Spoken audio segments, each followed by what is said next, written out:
All right, guys, welcome back to JBSR Plays It. So it obviously nothing's happened since this is literally an hour after I filmed the last one. Yay for Florida State or Notre Dame. I don't know which one of those teams won.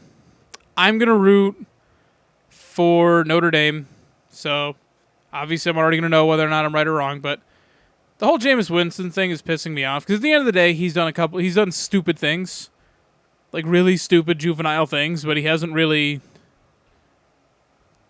he's not going to prison. The sexual assault allegation, it was something that was dropped, and because they had to open up the investigation again for Title IX or whatever, it's the only reason it ever became an issue again, and everything had to be opened back up. I don't think anything's going to actually become of it, because otherwise it would have already, gone to court or what have you, so I don't know, but I just, be nice if Florida State would just lose, and then we don't have to hear about them again. So would I want Jameis Winston on the Buffalo Bills? No, because I think there's already enough of a log jam at quarterback there. And also just because, I don't know. I mean, maybe if he's floating around, if the Bills have, a middle of the second round pick, depending on how they do, because I think they have to go at least 7-9. So you got to figure they're going to be in the middle, they got to have at least a middle of the second round pick. And if he's still floating around there, then maybe you take him. There's other needs. I think we're going to need a halfback. Don't look now, but I don't think C.J. Spiller is going to be on the Bills next year. But maybe in the middle of the third round. I don't know if he gets that far, but if he's still floating around, yeah, the Bills want to take him. I'm not going to bash him for it. It's not like the Bills have the answer at quarterback on their roster. I don't care what they say. Oh, it would be funny that you have the last two starting quarterbacks for Florida State, both on the same roster. I think that would be kind of, that'd be kind of funny. So yeah, out of the football games this week, and like I said, I'm 1-0. I sort of already went over what my picks were at the end of the last podcast, but in case you didn't listen all the way through, I'll, continue to tell you who I picked. So first game up is the Minnesota Vikings at the Buffalo Bills, and I'm already taking the Bills. And so is everybody else. Teddy Bridgewater last week got the hell beaten out of him by the Detroit Lions with Ndamukong Suh and Nick Fairley, and I'm sure they've got other great defensive line members that I don't know their names because I'm not a Lions fan. But the Bills still have probably an even better defensive line. You've got 3 Pro Bowlers, and then your fourth guy still got double-digit sacks last year. And it was 2 weeks ago where Darius had 3 sacks, and Jerry Hughes had another 2. So it's not like any of them are really taking that much of a step back necessarily. So I think Teddy Bridgewater is in for a rough game again.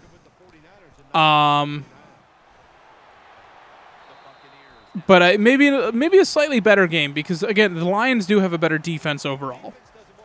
And the Bills aren't exactly going to light up the scoreboard either. 17-3 for a second week in a row. Not what you want, but is a possibility. Kyle Orton is looking like a very obviously better choice at quarterback over E.J. Manuel, which is surprising to nobody. I don't know how you get much worse. Well, okay, I know how you get worse, Geno Smith. But really, the offense will move better. You're not going to see Tom Brady numbers. I don't think you're going to talk about Kyle Orton being a top 5 fantasy quarterback. Or maybe you do. I don't know how fantasy football works.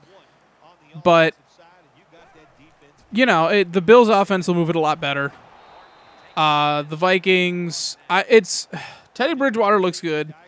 And if you had a better team around him, you'd really see that. And, like, during that Atlanta game, Atlanta has a terrible defense, and you can do whatever the hell you want to them. Teddy Bridgewater looked amazing.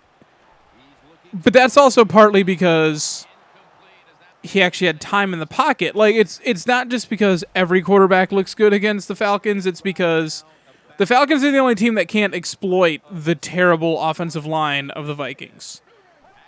Or at least terrible pass blocking line. They've been built to block for Adrian Peterson for almost a decade. So to go to from a run blocking line to a pass blocking line is difficult to do. The Bills' offensive line is the complete opposite. They're better at pass blocking than they are run blocking, which is why you have maybe the best 1-2 tandem of running backs in the league, and they can't run the ball for shit.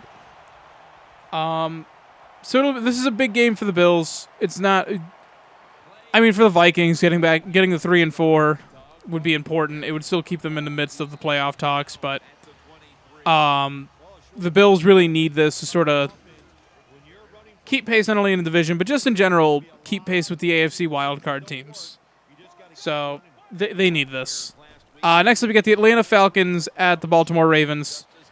I'm taking the Falcons based on principle, but if the Ravens can drop 48 on the Buccaneers, who actually have some pieces on defense, Joe Flacco might throw 5 touchdown passes in the first 4 possessions. I don't know how that would be physically possible, but that Falcons defense, they wouldn't shock anybody else.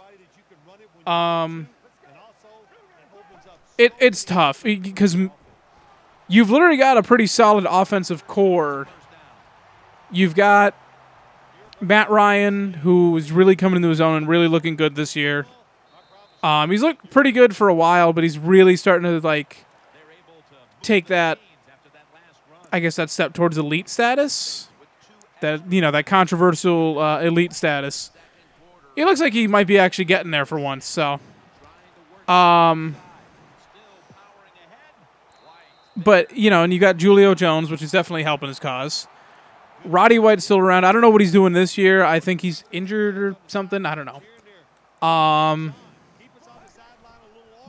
Funny story. Roddy White, I've loved that guy since, ESPN 2K5? When he was like a 1-year player or something like that. I always refer to him as hip-hop Roddy White.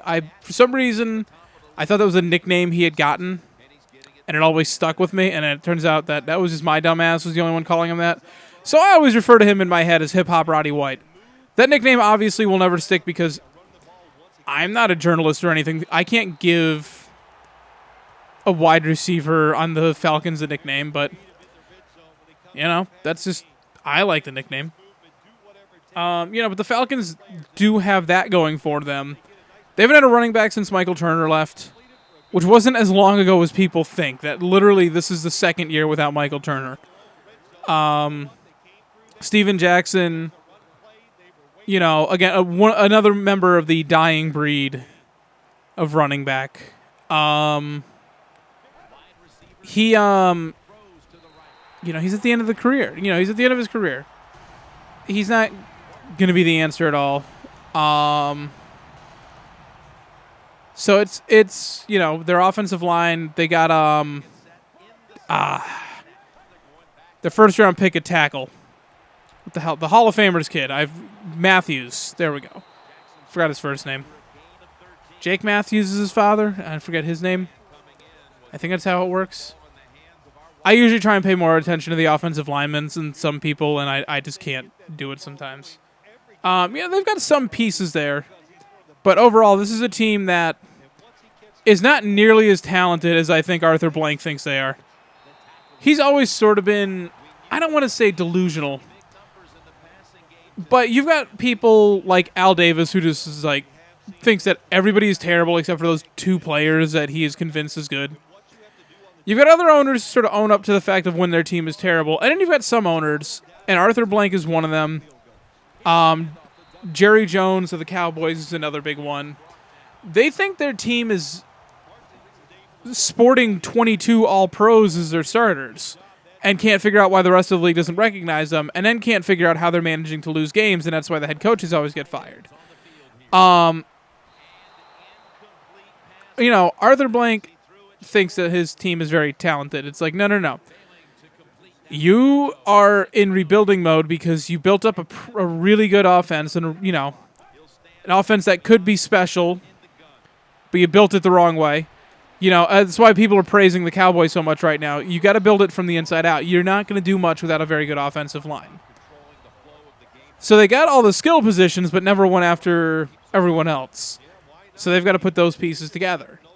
So there is some talent on that roster, but not nearly enough. Maybe enough talent to go 7-9 or 8-8, if they're lucky. But realistically, 6-10. And there is a big difference between 6-10, 7-9, and 8-8. It's once you get past 6-10 and down, there's not really a huge difference.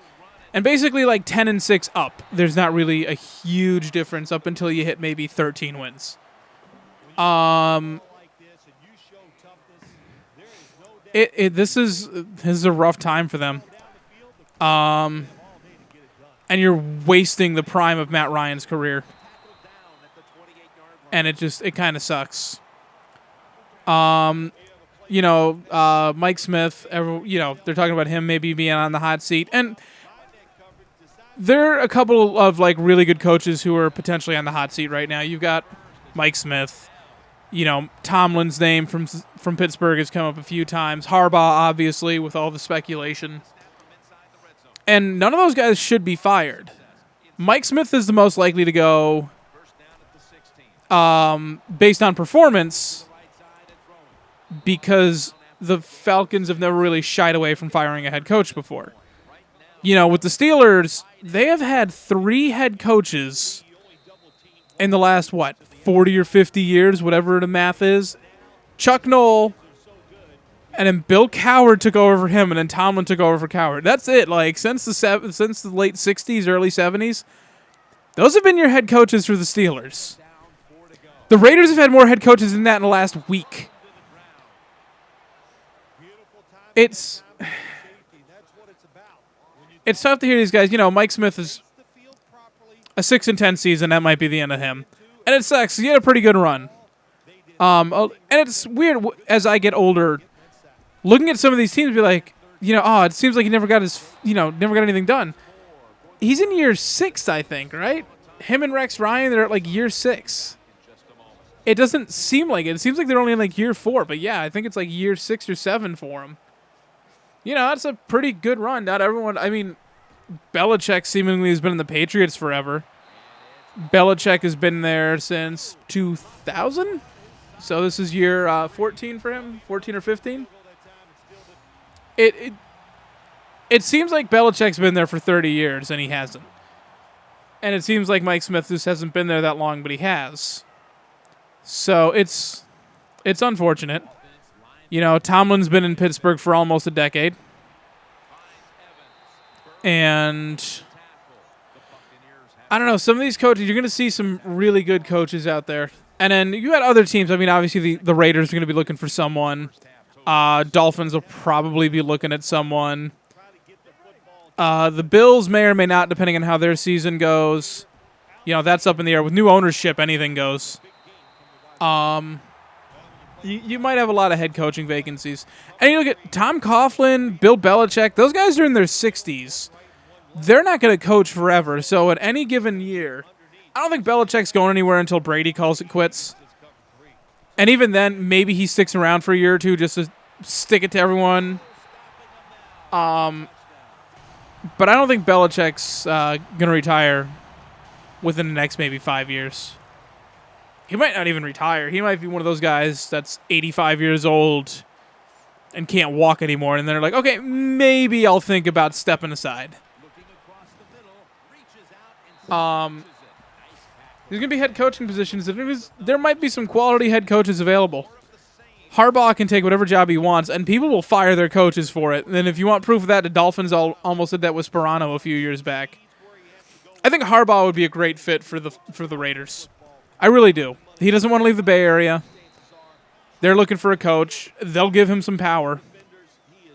Unless you really think Reggie McKenzie's going to keep his job. And I don't think John Gruden wants to go back to that. And I think Harbaugh, I don't think he's going to be as quick a turnaround as he was, because there was some talent in San Francisco. There's not really that much in Oakland, but he can make the most out of what he's got. And I wouldn't be surprised if you see that team, let's say 3-13, 4-12 this year. I could see Harbaugh turning that team 8-8. And that's a big accomplishment, because that would be one of their best seasons in a while. So, there's going to be some good head coaches available, and unfortunately Mike Smith might be on there. Next up, we got the game that no one wants to talk about. Tennessee Titans at the Washington Redskins. I think the Redskins are going to win. I don't think Ken Wisenhunt should be fired after this season, but I wouldn't be surprised if he was, because I don't know how many more games they win this year. Titans, you might have another 3 or 4 years of the Titans being terrible. You might only have another year or two of the Redskins being terrible, depending on how RG3... I don't know if a full healthy season of RG3 gets you as much as you might think you do.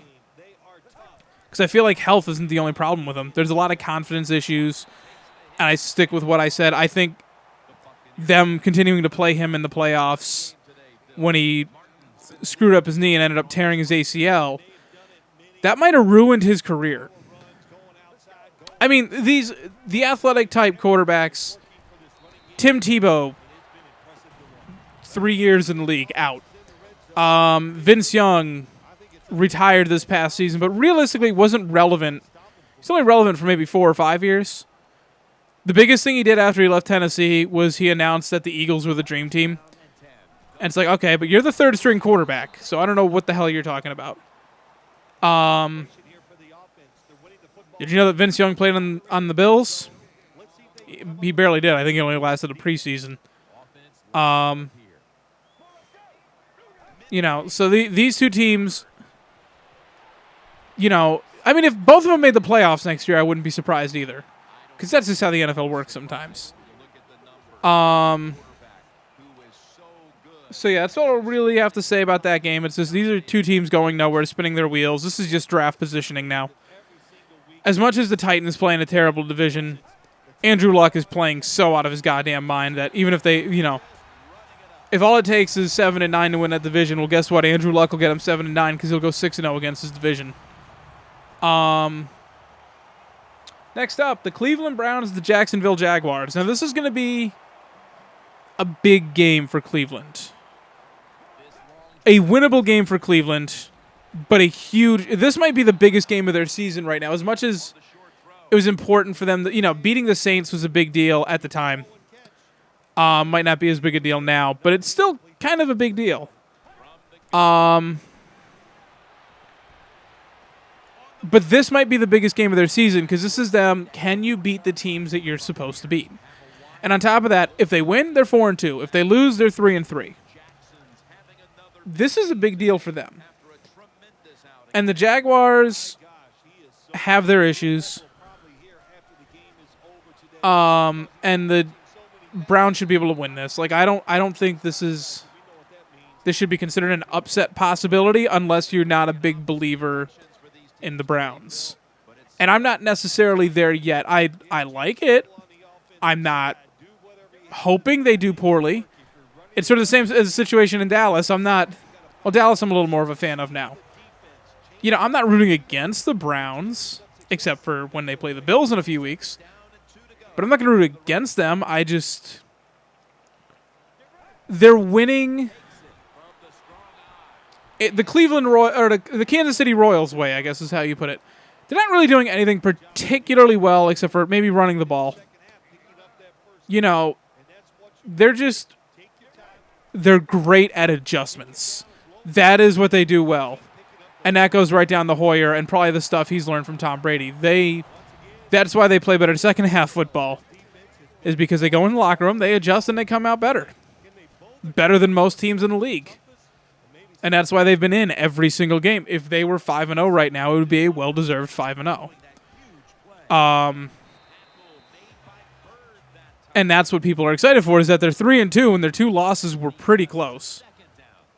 So this is a game they have to win. This is an important game. This is, all 3 of these games, this is a big stretch for them. If they can come out 6-2, like people think they should, and I think it's a lot of pressure to put on a team that's just starting to win, is to expect them to rattle off 4 or 5 straight wins, whatever it ends up being. But this is a stretch of games that should be a possibility. So it's a big deal. Bigger for Jacksonville because they're 0-6. You need to get that 0. 1-5.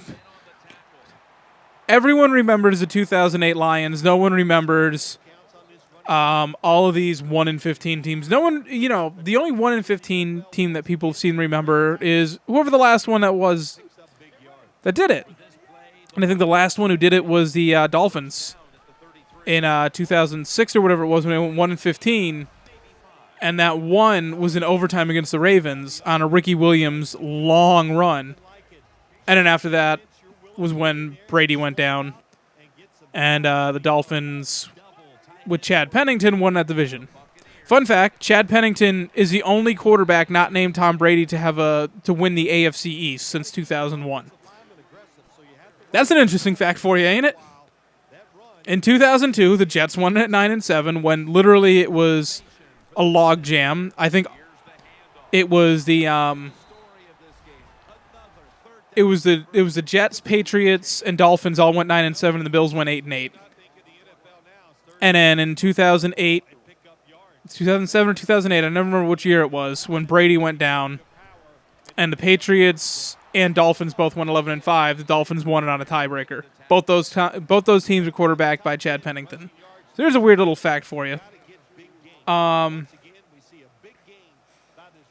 still like him to come out of retirement and play for the Bills. That's just me. But I don't know. So this is sort of, the 0-16 teams no one remembers. The biggest 1-15 team I remember is Carolina Panthers. I believe this was the year before they drafted Julius Peppers. I know this goes way back.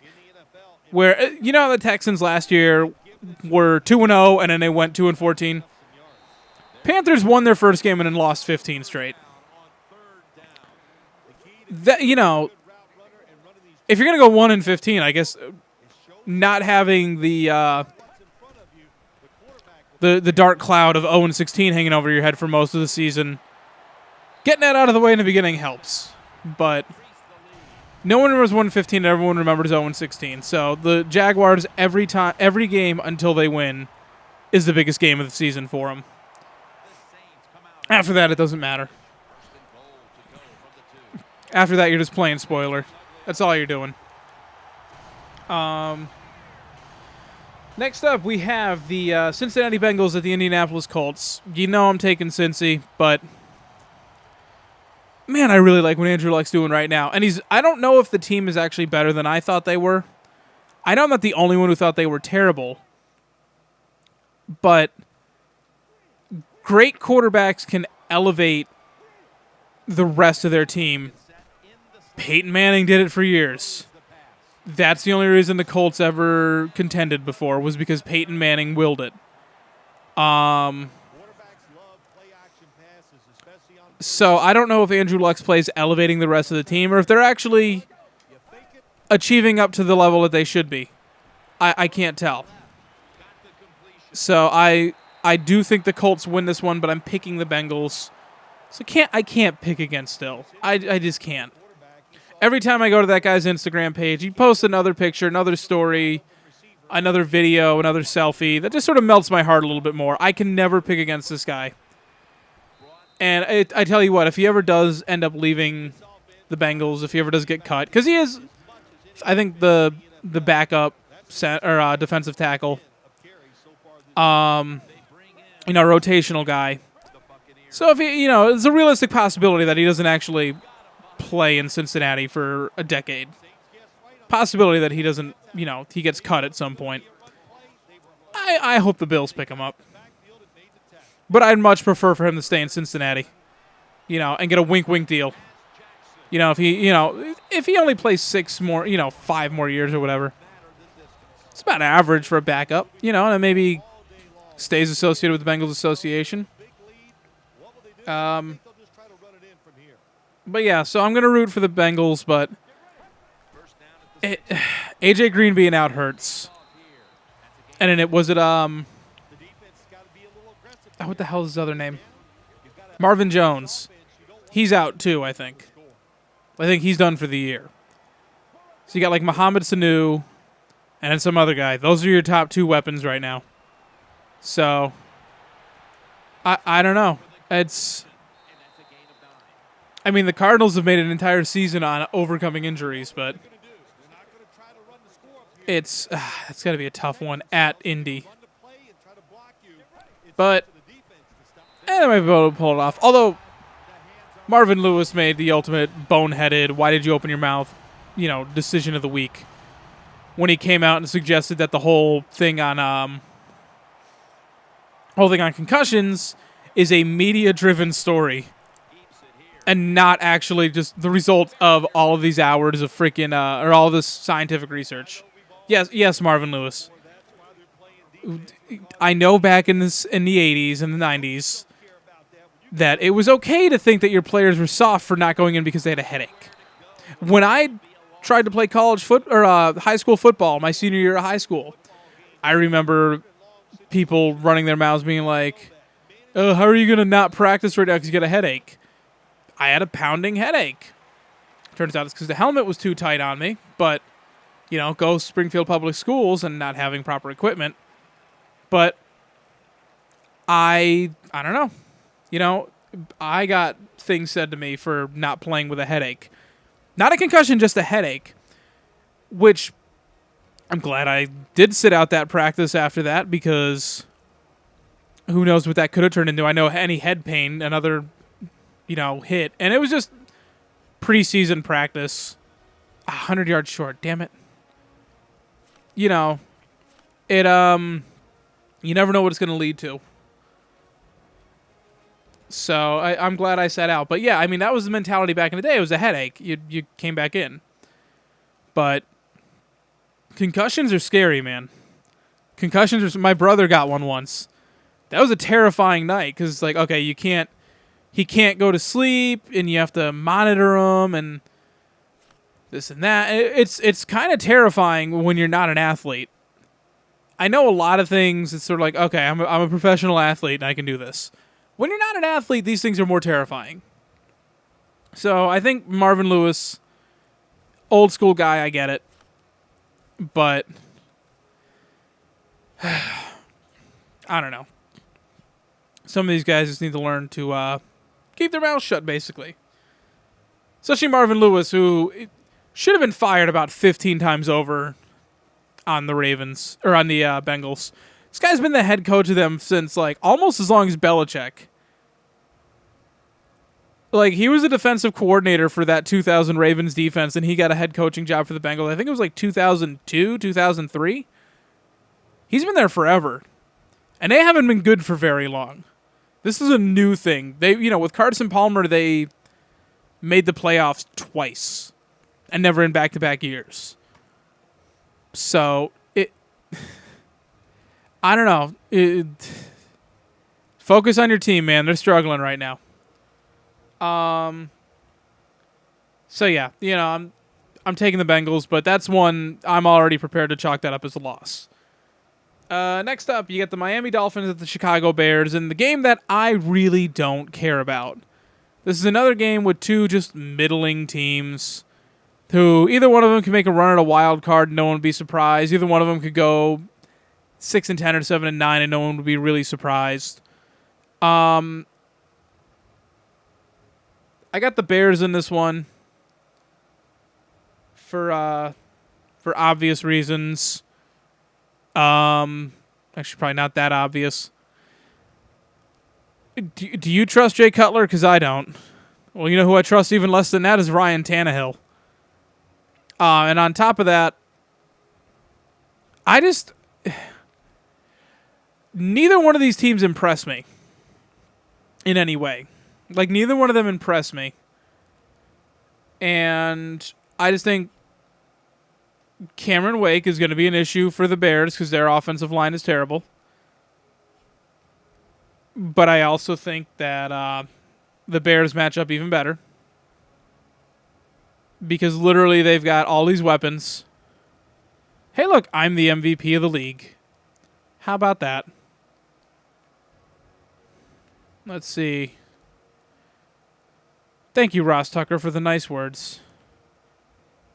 See, look, Marvin Lewis, fired. I don't know why in Madden the Bengals always suck. I have never understood that. I actually just did a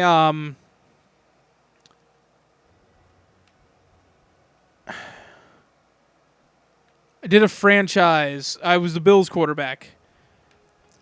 And the Seahawks finished 5-11 or something. Like they started off like 0-7. It was so weird. Let's look through these standings real quick. But yeah, the Dolphins, I'm not in love with anything they do at all. Hey, look, the Bills made the playoffs. And the Browns didn't. This could be foreshadowing for the season, although this part I'm not buying whatsoever. And I'm not really buying this part either. Damn, Steelers rattle off 7 wins in a row. That is insane. I mean, I rattle off 15 in a row, but okie dokie. And the Redskins are the Arizona Cardinals of this year. Good shit. No one wanted to win the North. Wait a second, what? Oh no, the Seahawks, okay. Yeah, 14-2 in a wild card team. That's more like it. So yeah, the Chicago Bears, I'm picking them. And I'm going to move on. I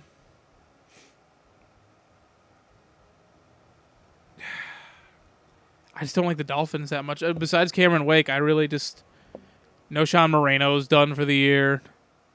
I didn't even realize he came back, and they were like, oh, no, he's done for the year now. I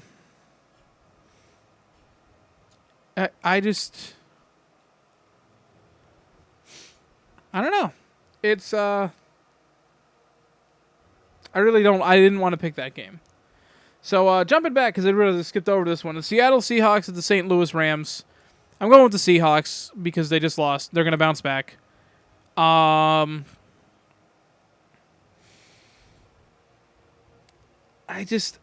want to root for this Rams team, but what they had that everyone knew was their defensive line was going to be solid. Like, the only reason people weren't confident in calling the Bills the best defensive line in football is because the Rams existed. And Chris Long's been out. I think he's out for the year. I think that was like right at the beginning. He was out for the year. Robert Quinn doesn't have a sack. In fact, only on the entirety of the Rams, they have 1 sack. 1.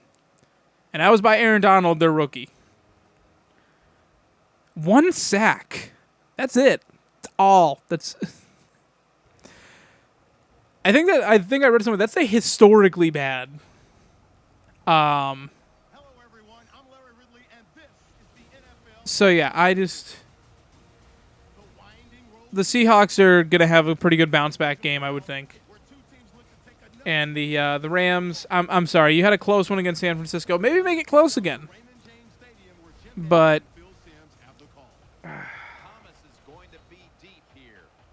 sucks to be the Rams. Yeah, this is a team. They just they're rooting.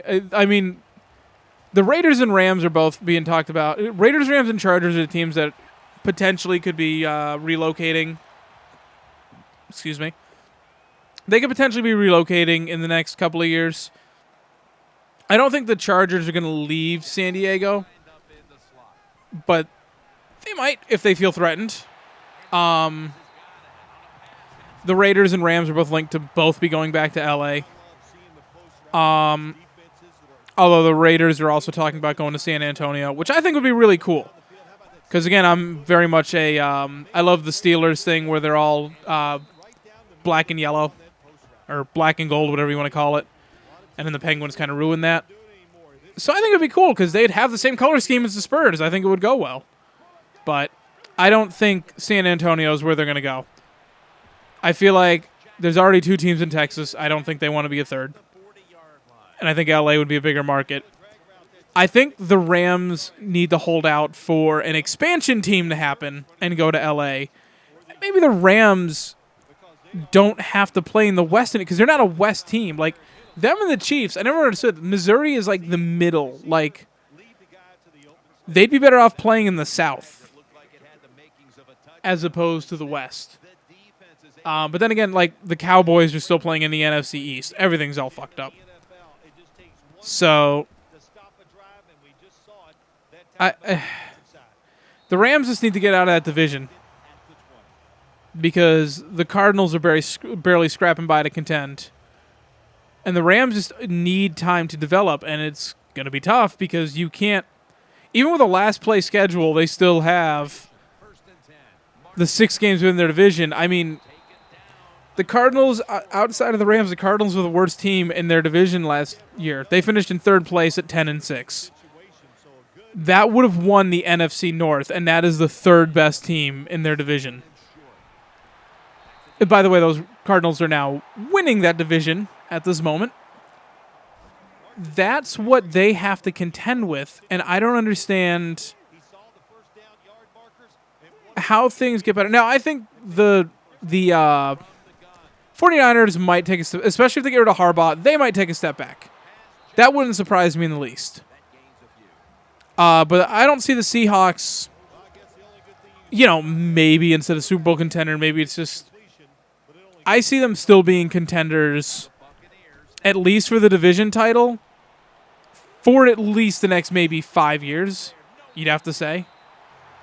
I mean, I don't know exactly what everything looks like, but even after Russell Wilson gets his payday, they're still going to be contenders because they built it the same way they did in Green Bay. Green Bay's won a Super Bowl. And they've really been I mean, Aaron Rodgers broke his collarbone and was out for like half of last season, and they still won a division at 8-7-1. But it'll win. Division title's a division title. And I don't see the Seahawks getting any worse. So I don't know how the Rams slide into that number 3, number 2 spot. I mean, the Cardinals are more likely to drop off as much as I think that they have the best head coach in the division. They have a bunch of long-term question marks. They've got the receivers. I don't know what their offensive line, I don't know how confident they are in that.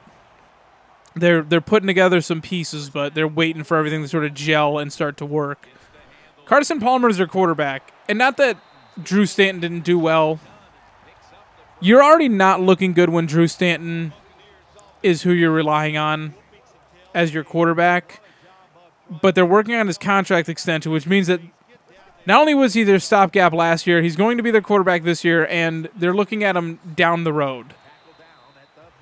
You never know how long that guy's going to last with his injury history. And I'm not saying that Carson Palmer's a bad quarterback.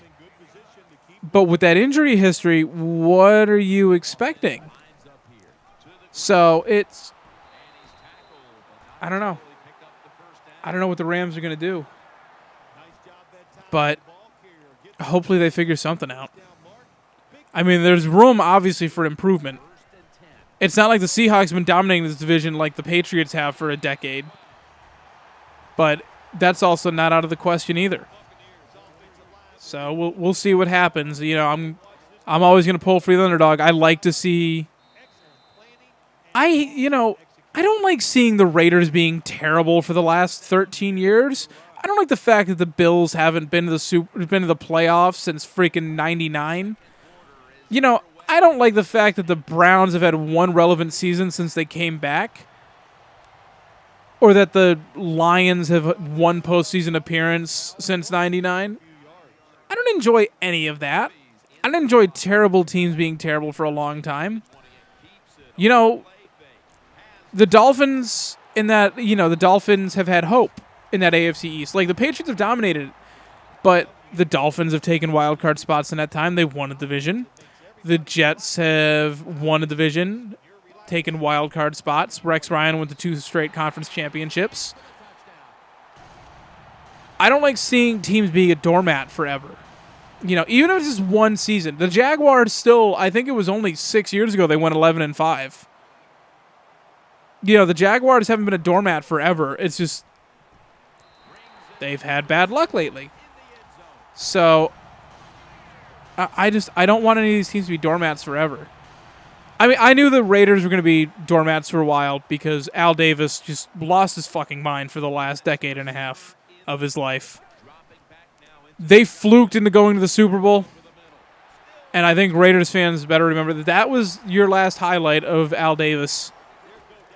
And that was more so that always goes on to John Gruden. Built that team, got traded to the Buccaneers, won the Super Bowl there, and the team that he beat was the team he basically helped assemble in Oakland.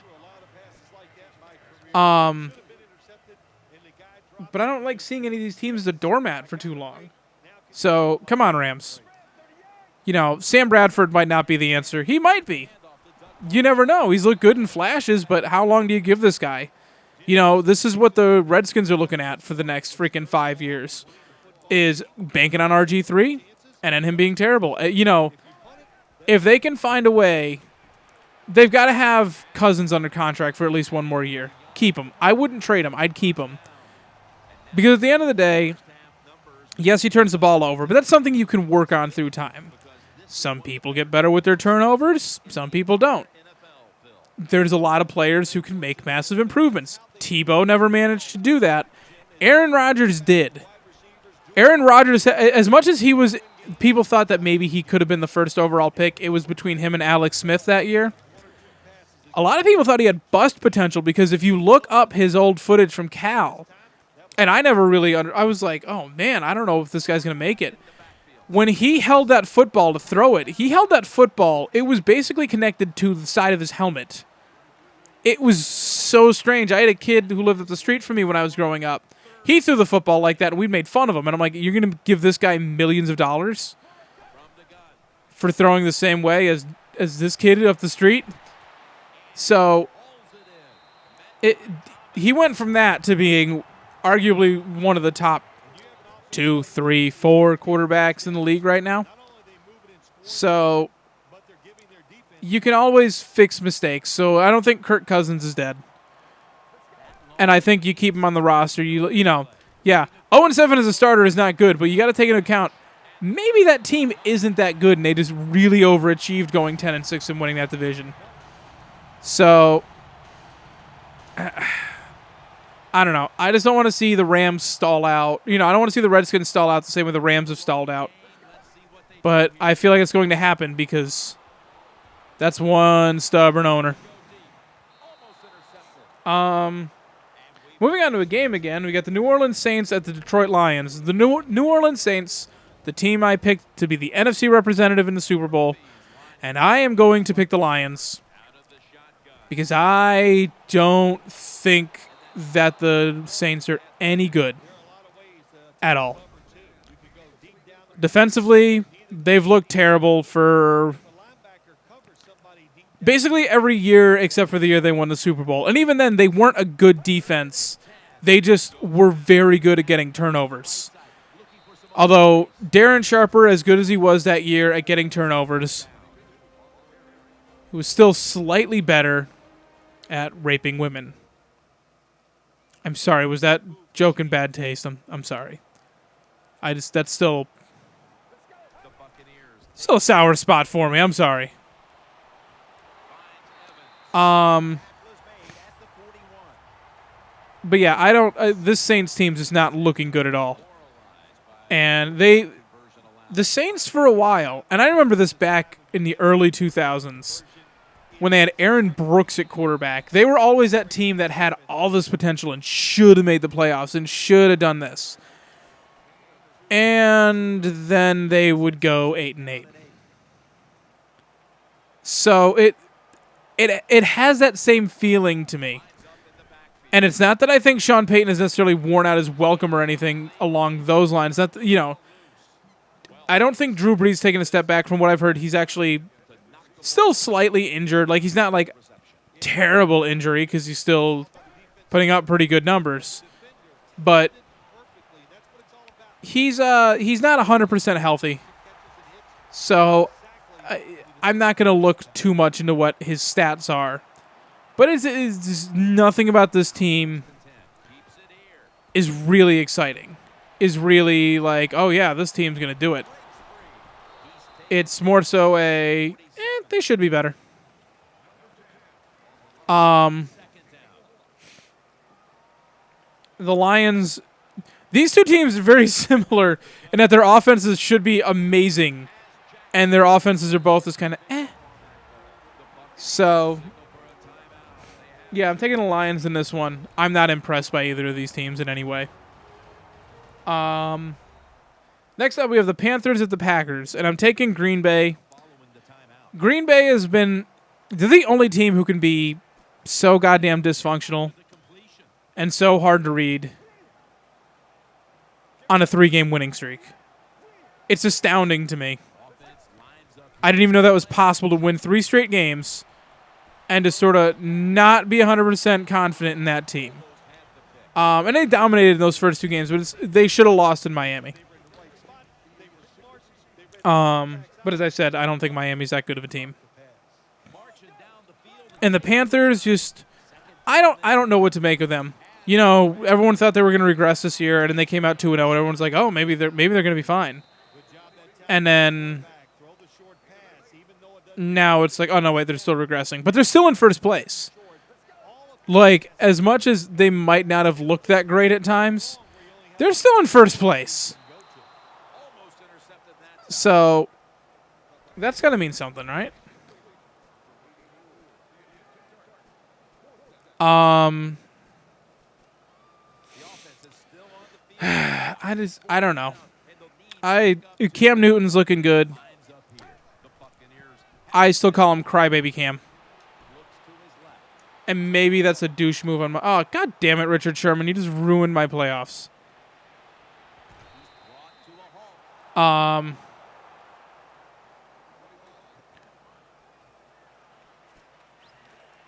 But yeah, I'm not going to... I don't know. I can't pick Carolina just yet. I mean, if they win this game, I wouldn't be shocked. Like I said, I haven't seen the Packers look great. They didn't really play. I don't know. It's tough when you're like, oh, they blew out the Vikings. Like, well, yeah, but so does everybody. So it's just tough to feel 100% super about the Packers right now. And it's even worse to feel any sort of confidence in the Carolina Panthers. Next up, the Kansas City Chiefs at the San Diego Chargers, and I'm going Chargers. As much as I think they struggled last week against Oakland, like I said, I think Oakland's a better team than their record implies. Although you'll probably never see me pick them to win. Not unless the Jaguars are on their schedule soon. I would assume those two have to play each other. They were both in last place, right? I know the Jaguars weren't in last place. Texans were in last place, so the Raiders don't even get to play the Jaguars. That would have been the deciding factor of which one of those teams went 1-15 and which one went 2-14. Damn it. You know, they play tougher than they are, so I don't think you give the Chargers too much flack. And they were coming off a bye. And no matter what, any team, well, most teams, coming off a bye, you give them an extra week to prepare, they're going to come out swinging. Especially in a division game, and your head coach just got fired. Teams usually respond pretty well when their head coach got fired, because all of a sudden, coach already lost his job. There's your scapegoat, so now it's on you. You know, they will start cutting players for underperforming. You think Darren McFadden is going to be a Raider for that much longer if he doesn't improve on what he's been doing? So, I wouldn't put that up on the Chargers that much. They still won. And that's really all that matters, is they still won. They're still 5-1. They're still in first place in that division by a half a game over the Broncos. I don't know which one of those teams is better. we'll find out next week when they play each other. But for right now, I think they handle the Chiefs. Even though, again, Andy Reid, what is he, 13-2 coming off of a bye in his career? This is going to be another game. The Chargers got unlucky in playing 2 straight teams off a bye. And I think that if they lose this game, don't panic about the Chargers. Don't panic. Don't do it. They'll be fine.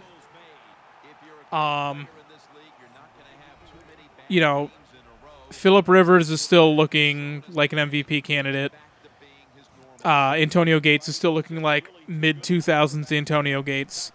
I wouldn't panic if I were a Chargers fan. But I think they should still be able to handle this. Next up, we've got the Arizona Cardinals at the Oakland Raiders. And yes, I think the Raiders are better than the record implies. But I'm not stupid. I'm not going to pick them. Because I think that the Cardinals, every excuse in the book, if they were 0-5 right now, everyone would be like, well, Carson Palmer missed games. And the impressive thing, and this is a stat I saw yesterday, the impressive thing about the Cardinals is not necessarily that they're 4-1 with most of their defense on the injured reserve. That's impressive, but that's not really it. What's impressive is that they've had 3 different quarterbacks throw the ball for them this year. And I think even another player threw like a flea flicker or something. I just love throwing on Richard Sherman because you can't do that in real life. 3 quarterbacks, including the rookie, whose name just left me, and he could be the starting quarterback for the Cardinals in 2 years. They are Logan Thomas. There we go. Of those 3, there have been 0 interceptions thrown. Logan Thomas went 1 of 8 in his pass attempts for 81 yards, and that pass should not have been completed, but whatever.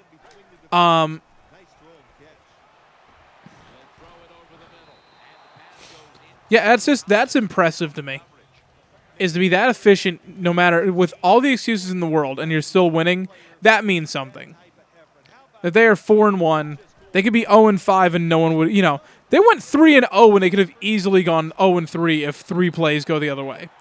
They're like the opposite of what a lot of these teams, 1 play away from winning this or winning that. I think we were making that excuse about the Bucs at the beginning of the season. It's like, yeah, they're 1-2, but they could be 3-0, and now we realize why they're 1-5. It's just, I don't know. The Cardinals, I really like that about them. That every excuse in the book, a lesser team would have packed it in or just been like, yeah, we'll be accepting of a loss. And with them, it's like, no, we're still going to. We got the 49ers and the Seahawks in our division. Yeah, we're still going to be in first place after 6 weeks. So, yeah, I'm going to take the Cardinals over this scrappy Oakland team. Because why the hell not? So, that's... Now we're moving on. The New York Giants at the Dallas Cowboys. And I'm taking the Cowboys in this game. I am convinced this is what happens with the Cowboys whenever they've been good. Because I've been picking football games for over a decade. I may not have had any sort of idea what I was doing a decade ago, but I was still picking games. Anytime I start to like the Cowboys and think that maybe they're a safe bet to pick, that's usually when I get screwed. Like last week, I wanted to pick them against Seattle, but I knew they were going to lose. Like, as much as I wanted them to win, I knew it's like, no, they're not going to do it. And then they won. So this week I'm picking them. So they'll lose. Because the division game, the Giants are looking to bounce back. I think the Giants, even without Victor Cruz, I think they're going to be okay. I think it's still going to be, they're still going to be in this division race.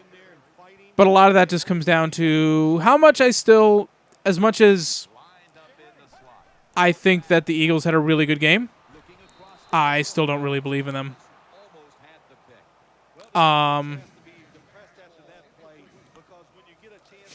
So yeah, it's I really do like this Cowboys team's doing, and they're not going to go 15-1. They're not going to win every game like this, and it comes down to eventually DeMarco Murray will either get injured or rested, or they'll be behind, and they can't afford to run the ball. Now, I still think if you're running the ball efficiently, if you're averaging 5 yards a run, there is no reason to pass that ball. Unless you need to come from 21-0 behind and you don't have the time to do it. If you can, even 4 yards a carry. So 4 yards a carry, that means every 3 rushes is 12 yards, which means if you run the ball 3 times in a row, you're guaranteed a first down. You can run while you're behind. That's not something that's blasphemous. And I think people lose sight of that because everyone likes to pass when they're up 21-0, let alone down 21-0. I like to pass right now because I'm the quarterback and I want my stats to look good. So I don't think the Cowboys, I don't think this will hold up for a while. And I wouldn't be shocked if they come back down to earth and maybe go like 9-7. I don't think they're a 9-7 team. But they also don't strike me as a 14-2 dominant team either. So they could go wherever. I think they'll be over 500. I mean, unless DeMarco Murray shreds his knee in today's game and is just done for the year, then maybe I could see them dropping and going 7-9. But it's tough for me to see them going under 500. Even finishing without a winning record, I can't imagine seeing them just not even going 9-7. It's tough for me to imagine that, but that's what the Cowboys have done over the last decade or so. So who knows? Next up, the Sunday night game, we got the San Francisco 49ers, the Denver Broncos. And I'm taking the Broncos. I feel like I'd be an idiot not to do it because I still just there's too much dysfunction. Even if Harbaugh is thriving off of it, I'm not going to buy in at all. Like, why would I? I'm not going to sit here and think that, oh, yeah, everything is A-okay in San Francisco, when clearly it's not. That was an ill-advised pass, and it freaking worked. Are you kidding me? God, I love playing it on rookie mode sometimes. The Broncos have looked really good. The Broncos need a win to keep pace with the Chargers if the Chargers win. And if the Chargers lose, then they need a win so they get back into sole possession of first place. 49ers can't afford to lose. And remember the Titans, for anyone who watched that. Literally, the coach had to win every single game, and if he lost, then he could get fired. I don't think it quite works that way with the 49ers, but eventually, their next loss, the rumblings are really going to start. Oh, is the pressure finally getting to him and this and that? God forbid they lose 2 straight. He might just get fired with that one. So I don't know.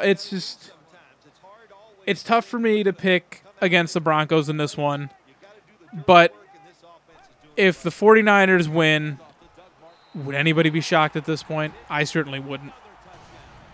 I'm waiting for this team to collapse. As much as I don't want to see teams suffer, on the other hand, I really like seeing teams sort of collapse and take a step back down to earth. So I am a huge fan of the parity. That's why I watch the NFL and I don't watch baseball. And I don't really watch. I'm trying to pay more attention to basketball because those wild card spots sort of go up in the air. But I don't. Baseball, it's usually the same teams over and over again. And thank God, I'm loving the Royals in the World Series right now. The underdog, plus just they haven't been there since '85. Literally my entire life, they have never made the playoffs. So this is why I like the NFL better. So I like seeing some of the falls from grace. And I think Harbaugh just needs to get out of there. I don't think he should go to Michigan. Because I feel like a lot of coaches that go to college usually didn't have the greatest career. Not necessarily a failure. Not everyone has to be Bobby Petrino quitting halfway through the season because he didn't have Michael Vick like he thought he was going to have. But like a Nick Saban from Miami sort of didn't really go well when he came to the NFL and went back to college. Teams like that. You're like coaches like that. I mean, Pete Carroll didn't really do great in New England. And actually, from what I read earlier today, he was never supposed to be the coach of New England. They wanted Bill Belichick that whole time because he was the defensive coordinator for the Patriots when Parcells left, and then he just went to the Jets with Parcells. So, you know, and then he's come back and had a pretty good NFL career now. But hey, look at that. The 49ers. Madden loves the 49ers. They are like literally unstoppable in this freaking game. I don't understand it. So yeah, I like seeing the turmoil. I am game for the turmoil, and I'm hoping it happens. But yeah, and I am still confident. My pick is the Broncos to win the Super Bowl because they look good. They really do. They look good, and I just cannot not root for Peyton Manning right now. You know, he's gonna break. You know, he'll probably break that the all-time passing record tonight, and then he I don't know. I'd like to see him get the Super Bowl, at least one more. You know, I don't think his postseason struggles will ever go away. But if he can get 2 Super Bowls, I think maybe it sort of fades a little bit more. Hey, look, the Bills actually won a playoff game, too. Look at that. That hasn't happened since Jim Kelly. So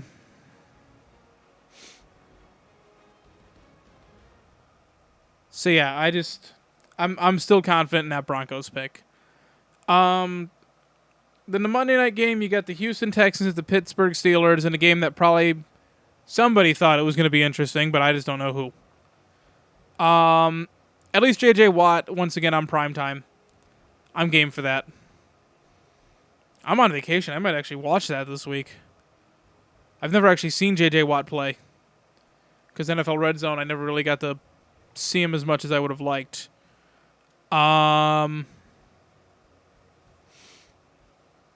I'm taking the Texans in that game because the Steelers, I still don't know what to make of them.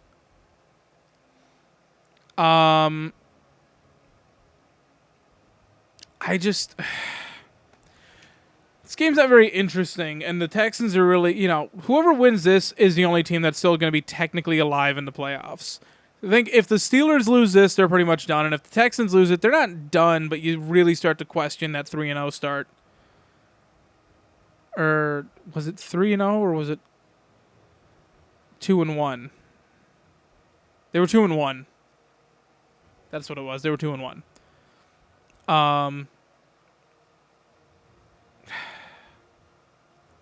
Yeah, I don't know. I mean, I don't really have a lot to say about it other than I just really want to see J.J. Watt. And I'm wondering if we're going to get good Ryan Fitzpatrick this week. We might. He could be due. Because he doesn't really care whether it's primetime or not. He just sort of does his thing. And sometimes he's good and sometimes he's not. Doesn't matter where or when. Home, away. 1 o'clock in the afternoon on a Sunday. Primetime on Monday Night Football. He doesn't really care. He's going to do whatever. Has he ever played primetime on Monday Night Football? I feel like the Bills have never actually seen... I haven't seen Monday Night Football since that muffed kickoff return way back in like 2010 or something. But yeah, so that's what I think is going to happen today. Yeah. I know you guys have been staring at a loading screen right now. The game's actually timed out before, because I actually started playing the game as soon as the recording started. But anyways, guys, thank you so much for watching. If you like this video, please hit the like button. If you want to see more of my stuff, please subscribe to me. If you think you have some friends who might enjoy it, please let them know about it. Share it with them. Facebook, Twitter, Instagram, MySpace, Tumblr, Ask.fm, RedTube, whatever floats your boat. I really don't care. The more the word gets around, the more I get to do this, and you know, I like doing it sometimes, unless I'm sick. But it's okay. The Ebola has passed. I'm fine. I did not die from it. So I am the antidote. I survived Ebola. Or maybe it was just a cold. It might have just been a cold. So anyways, guys, thank you so much for watching. I'm going to go have something with some vitamin C. And I will see you guys next time.